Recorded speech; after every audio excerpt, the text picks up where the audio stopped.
Newton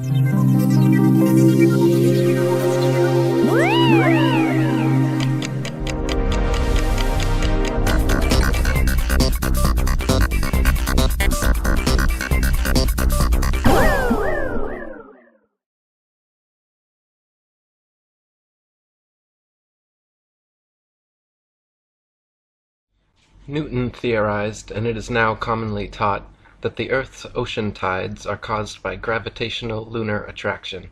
If the Moon is only 2,160 miles in diameter, and the Earth 8,000 miles, however, using their own math and law, it follows that the Earth is 87 times more massive, and therefore the larger object should attract the smaller to it, and not the other way around.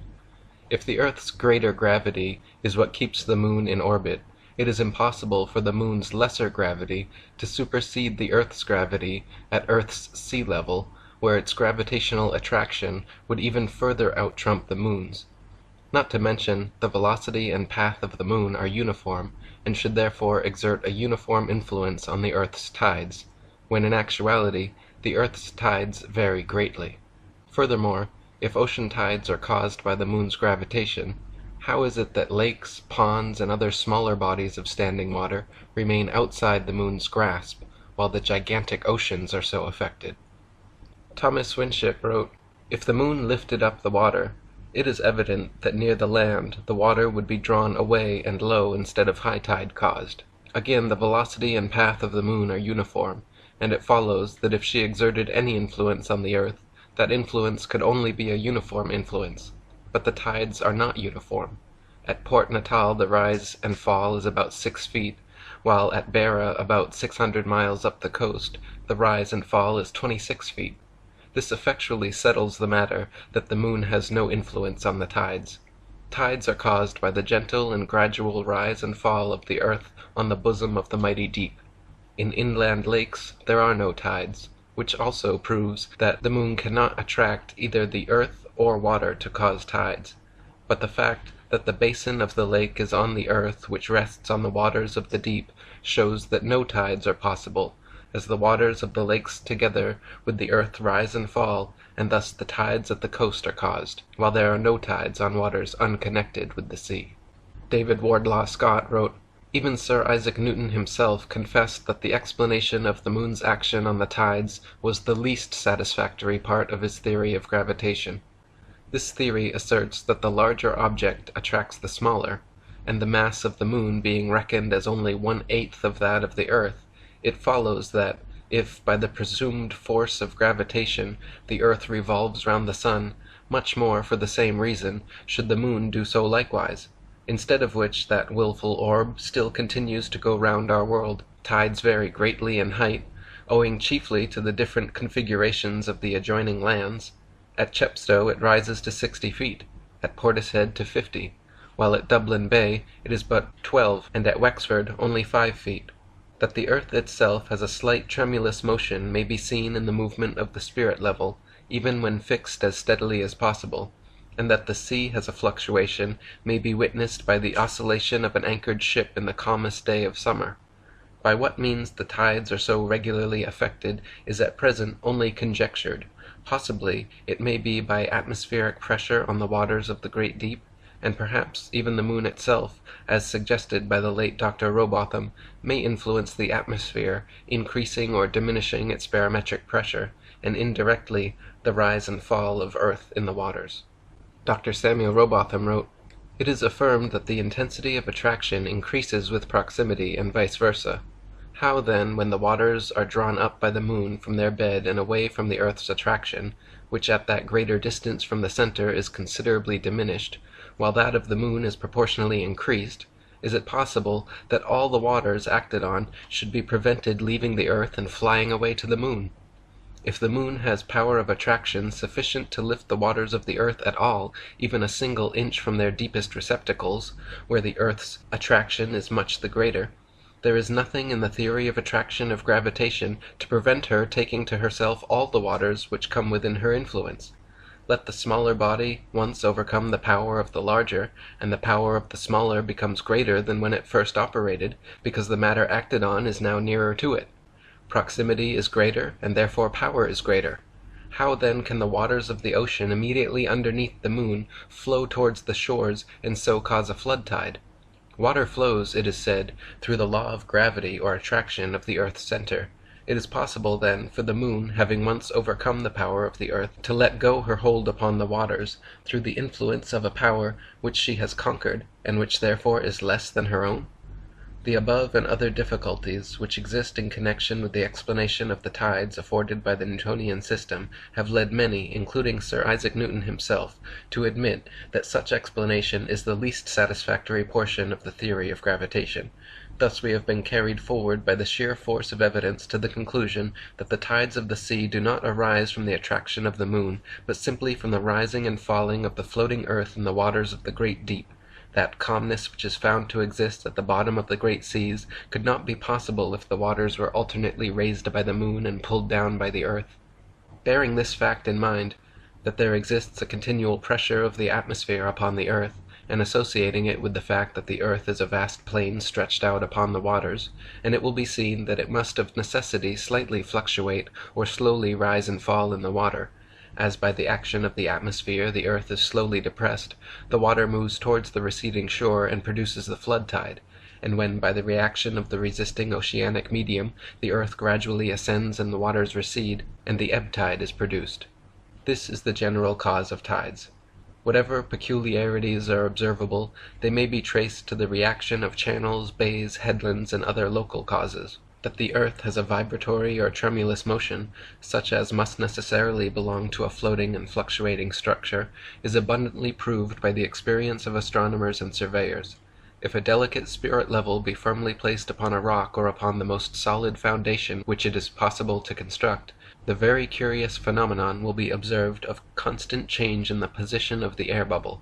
However carefully the level may be adjusted, and the instrument protected from the atmosphere, the bubble will maintain its position many seconds together.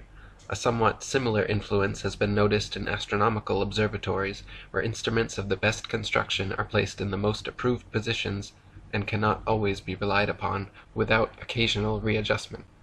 If the moon pulled the tides due to its alleged gravity, then why does it only pull the ocean's water, and not all the world's lakes, marshes, ponds, and other inland waters? The tides are clearly a product of the interconnected ocean waters, and not the other waters of earth, and therefore caused either by the gentle rocking of the earth on the great deep, as stated by the above 19th century authors, or, if more ancient explorers can be trusted, the ocean tides very well may be caused by a huge whirlpool vortex surrounding Mount Meru at the North Pole, which reverses direction every 6 hours, alternately sucking in and pushing out the great seas of the earth, like the breath of Gaia at the naval center point of earth, breathing in and out twice per day. The 14th century writings Inventio Fortunata by Nicholas Stalin and the Itinerarium of Jacobus Snoyen mention the magnetic mountain being so powerful that it pulled the nails right out of explorers' boats. The encircling whirlpool and 4 directional rivers surrounding the mountain were said to change every 6 hours, causing the tides, comparing them to the breath of God at the navel of the earth, inhaling and exhaling the great seas. The cartographer Gerardus Mercator's 16th century map informs us that the waters of the oceans are carried northward to the pole through these rivers with great force, such that no wind could make a ship sail against the current. The waters then disappear into an enormous whirlpool beneath the mountain at the pole, and are absorbed into the bowels of the earth.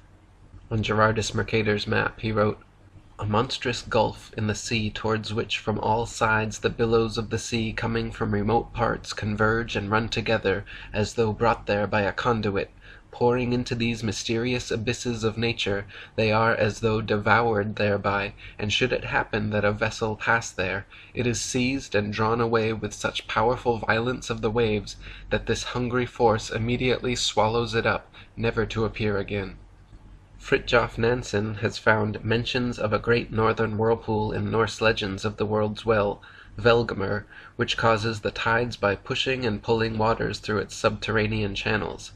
Isidore of Seville, the Gesta Hemaburgenesis Ecclesiae Pontificum, the Topographia Hibernica of Giraldus Cambrensis, His description of the northern whirlpool is cited by Mercator, the Historia Norvegae, the Speculum Regale of Einar Gunnarsson, and a particularly interesting quote from the Langobard author Paulus Warnefridi, also called Diaconus, states, "And not far from the shore which we before spoke of on the west, where the ocean extends without bounds, is that very deep abyss of waters which we commonly call the ocean's navel. It is said twice a day to suck the waves into itself, and to spew them out again, as is proved to happen along all these coasts, where the waves rush in and go back again with fearful rapidity. By the whirlpool of which we have spoken, it is asserted that ships are often drawn in with such rapidity that they seem to resemble the flight of arrows through the air, and sometimes they are lost in the gulf with a very frightful destruction. Often, just as they are about to go under, they are brought back again by a sudden shock of the waves, and they are sent out again thence with the same rapidity with which they were drawn in." The Gesta Hammaburgensis Ecclesiae Pontificum states that Archbishop Adalbert told a team of noblemen of Phrygia, around 1035 to 1043, to set sail to explore the North Polar region. As they headed north beyond Greenland, quote, "Of a sudden they fell into that numbing ocean's dark mist which could hardly be penetrated with the eyes, and behold, the current of the fluctuating ocean whirled back to its mysterious fountainhead, and with most furious impetuosity drew the unhappy sailors, who in their despair now thought only of death, on to chaos. This, they say, is the abysmal chasm, that deep in which report has it that all the backflow of the sea, which appears to decrease, is absorbed and in turn re-vomited, as the mounting fluctuation is usually described.